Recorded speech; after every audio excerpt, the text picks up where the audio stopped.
আসসালামু আলাইকুম রহমতুল্লাহ বরাকাতুহ। আলহামদুলিল্লাহ ওয়াসসালাতু ওয়াসসালামু আলা রাসূলিল্লাহ বাদ।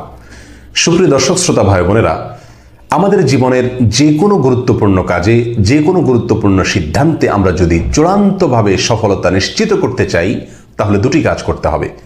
তার একটি হলো সংশ্লিষ্ট কাজ শুরু করবার আগে, আরেকটি কাজ হলো পরে।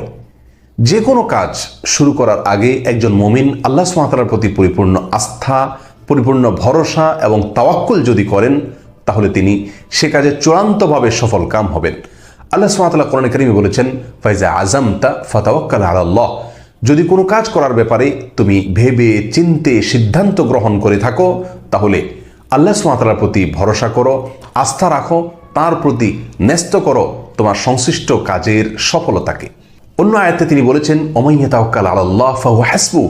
যে ব্যক্তি আল্লাহর প্রতি ভরসা করবে, তাওয়াক্কুল করবে, আল্লাহ তার জন্য যথেষ্ট হয়ে যাবেন। আর আল্লাহর যার জন্য যথেষ্ট হয়ে যান, সেই ব্যক্তি কখনো ব্যর্থ হতে পারে না। আর সংশ্লিষ্ট কাজ শেষ করার পরে যে কাজটি করতে হবে তা হলো, সে কাজের যেই ফলাফলই আসুক না কেন, সেই ফলাফলে সন্তুষ্ট থাকতে হবে। আল্লাহর ফয়সালায়, আল্লাহর সিদ্ধান্তে, আল্লাহর কাজার উপরে সম্পূর্ণরূপে যখন বান্দা রাজি থাকবে, সন্তুষ্ট থাকবে, আল্লাহ সুবহানাহু ওয়া তাআলা তাকে ওই কাজের উত্তম থেকে উত্তম পরিণাম দেখাবেন এবং সে দেখতে পাবে কিভাবে সে সৌভাগ্য অর্জন করছে।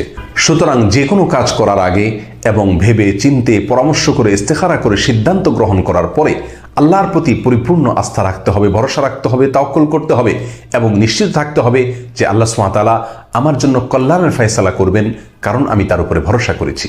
আর কাজটি সম্পাদিত হওয়ার পরে, শেষ হওয়ার পরে তার বাহ্যিক ফলাফল যাই হোক না কেন, সম্পূর্ণরূপে আল্লাহর প্রতি সন্তুষ্ট থাকতে হবে।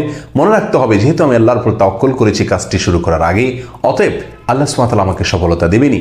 বাহ্যিকভাবে যদি আমার সে কাজের সফলতা আমি নাও দেখতে পাই, নিশ্চিতভাবে জেনে রাখতে হবে চূড়ান্ত সফলতা আমার জন্য অপেক্ষা করছে, এর ভেতরেই আমার জন্য মঙ্গল নিহিত আছে। আল্লাহ সুবহানাহু ওয়া তাআলা আমাদের সকলকে সকল কাজে, সকল সিদ্ধান্তে এভাবে সফল কাম হওয়ার তৌফিক দান করুন, সার্থক হওয়ার তৌফিক দান করুন।